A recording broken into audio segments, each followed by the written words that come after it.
Aqui a gente vai começar a falar agora na questão tributária, olhando para a pessoa física. E quando a gente vai olhando para a pessoa física, a gente está falando da declaração de imposto de renda da pessoa física, tá? Tudo isso aqui você tem que lembrar da declaração de imposto de renda da pessoa física.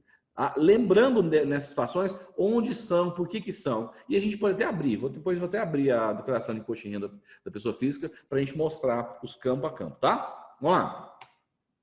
O que é receita, né? Também está lá na 83, ó, Instrução Normativa 83 de 2001. Ó, o que vai ser a receita bruta? É a receita bruta de atividade rural. Valor recebido de órgão público, auxílio, subvenção, ressarcimento de produto agrícola pela implantação ou manutenção de cultura, alienação de investimentos, valor da entrega de produtos agrícolas, valor transferido pelo subscritor, né, a título de integralização de capital, sobras líquidas da comercialização de produtos agropecuários, tudo isso é considerado como receita. Isso vai aparecer dentro da declaração de imposto de renda como receita de produção rural, tá? Receita rural. É simples assim. Por exemplo, e se aparecesse lá, se eu tivesse lá, vamos voltar aqui, ó. E aí eu tenho uma matriz, um reprodutor, né? Um gado Nelore que ganhou um prêmio de melhor reprodutor do ano. Tá, quanto foi o prêmio? Não, o prêmio foi 50 mil reais. Então vou colocar lá 50 mil reais como receita de produção rural? Não, eu não vou colocar. Isso vai lá em cima, não vai na produção rural, vai lá em cima na declaração de imposto de renda. Vou mostrar daqui a pouquinho, tá? Eu só quero que vocês estejam na mesma página, entendam o que eu estou falando. O que é receita de produção rural? É o que tem tratamento diferenciado perante o fisco. Se não é receita de produção rural, vai para a sua receita da pessoa física, que aí é uma regra que não vai entrar, por exemplo, o livro caixa. Não vai poder fazer a dedução do livro caixa, tá? Vamos lá. Despesas dedutíveis. O que são dedutíveis? Também segundo 83 de 2001. O que é considerado despesa dedutível da produção rural? É o famoso, aqui nós estamos fazendo o famoso livro caixa da produção rural, tá? Do produtor rural. Olha só. As operações de cultura, colheita, debulha, tudo que eu tiver gasto em relação a fazer o plantio, a semente, o adubo, a fertilização, o maquinário, o aluguel do maquinário, tudo isso entra como a despesa lá que eu tenho em relação à minha produção rural, tá? Professor, mas é uma despesa e o que isso importa? Importa porque ela é dedutível. Se você pensar no livro caixa, eu vou ter a receita, vou ter a despesa, o restante, o resultado que eu tenho, aí sim é que lá vira base de cálculo do imposto de renda. Se for um resultado negativo, inclusive eu posso aproveitar isso no outro ano, tá? Então lá. Operações de embalagem de acondicionamento, tais como secagem, limpeza, trituração, desinfecção, ensilagem. Se eu tenho um silo lá na minha ou se eu fiz um silo, eu tenho isso lá, eu tive despesa com isso, paguei um silo, paguei o aluguel para colocar a minha produção, ok, isso também vira uma despesa dedutível. Armazém de produtos agrícolas. Paguei para colocar no armazém, né? Fazer armazenagem também.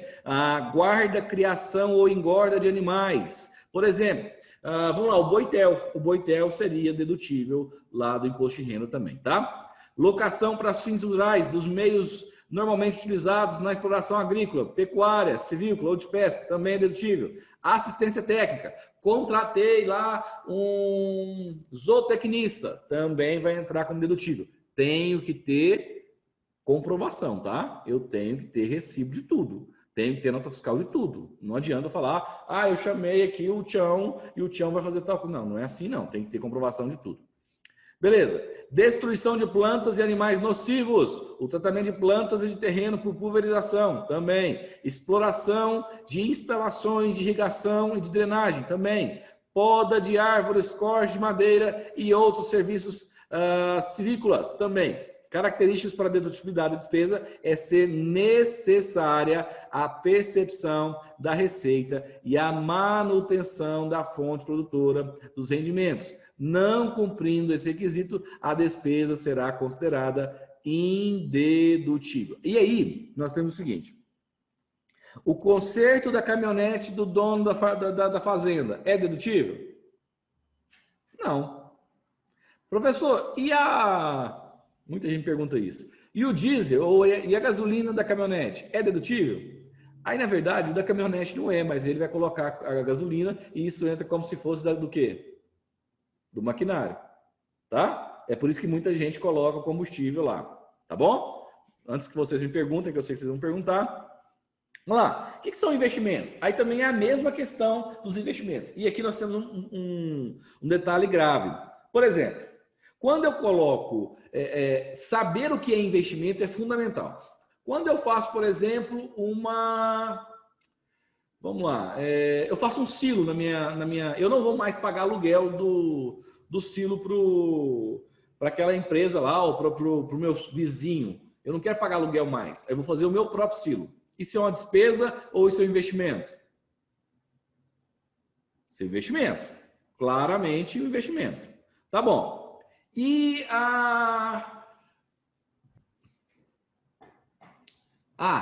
e reformar o pasto? É uma despesa ou investimento? Despesa. Seria uma despesa, né? Mas você tem que lembrar que o pasto dura quanto tempo? Depende. Né? Depende da quantidade, eu acho, de coisa, ou ele tem um ano. Vamos lá. Vou mostrar para vocês. Olha aqui, ó. Comprei trator. Isso é uma despesa ou investimento? Investimento. Investimento. Fiz a cerca. Refiz a cerca. Despesa ou investimento? Refez a despesa. Despesa. Refez é despesa. Boa, Santos. Se eu refizer a minha cerca, eu tive uma despesa. E se eu estiver formando uma fazenda, aí eu vou fazer a cerca. Não é investimento, tá, gente? Tem que tomar cuidado com isso. Vamos lá. Entradas que facilitam o acesso à circulação da propriedade. Suponhamos que foi lá e fez uma... aqui chama mata-burro, não sei como chama na área de vocês aqui. Chama mata-burro. Fez aquelas mata-burro, seja de madeira ou seja de cimento. É considerado como um investimento. Tudo isso. O que é o mata-burro? Hã? O que é isso? O que é o mata-burro? Gente, eu jurava que todo mundo sabia o que era um mata-burro. Ninguém conhece mata-burro. Mas que tem outro nome, né? No sul tudo tem outro nome, né? Mata-burro mesmo. Rafael sabe. Mata-burro é aquela, como se fosse um espaçamento entre as porteiras para o boi não pisar. O boi, o cavalo, para ele não passar de lá. E a porteira fica aberta e ele não passa por lá porque ele tem medo de cair lá dentro. Que isso, gente? Como chama na sua região, Sandra? Eu nunca nem tinha visto nem falar que isso aí era mata-burro. E como chama na sua região? Não sei. E do lado, Aqui nós estamos no outro nível. do lado do mata-burro, eles fazem o engana-bode também. Engana-bode. Não, aí já tá forçando. Conhece, professor? O que é engana-bode? Não, essa eu não conheço, não. Aqui eletrifica a cerca e a hora que ele leva um choque, ele não volta mais. Aí vai direto para o churrasco. Fato, é sério. Tá, vamos lá. Tributação para atividade rural. Vamos pegar aqui, ó. Olha só, eu até deixei em negrito aqui para ficar mais fácil depois para vocês, ó. Para a sua apuração, as receitas, as despesas e os investimentos são computados mensalmente pelo regime de caixa. Gente, se nós estivermos falando de produtor rural, nós estamos falando sempre de regime de caixa. É quando eu paguei e é quando eu recebi. Não é quando eu vendi. Vendi um gado. Tá bom, quando você recebeu o gado? Recebi ele com 30, 60, 90. Quando que vai entrar no seu caixa? 30, 60, 90. Pelo amor de Deus, não faça lançamento como se fosse competência, que se arrebenta toda a operação do produtor rural. Lembrando, a despesa, comprei